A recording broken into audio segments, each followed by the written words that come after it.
Nasiyaga variantga so'ragan aka-ukalarimiz uchun mana 2009-yil Lacetti to'p qo'ydim. Operator yaqinroq keling.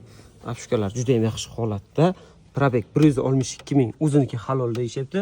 Zavodskiy magnitofon, konditsionerlar ishlayapti. Yangi chexol qo'yilgan, yangi polek. Mana gilamlar ham juda ham zo'r holatda. Yaqinroq keling, orqalarini ko'rsataylik.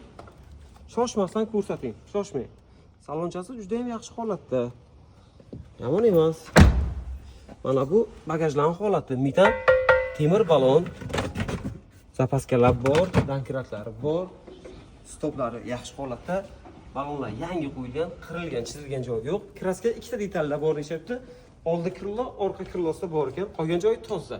Yana ko'rsatib tekshirib olasiz. Mana bu motorlarning holati. Chashkalarni ko'rsating.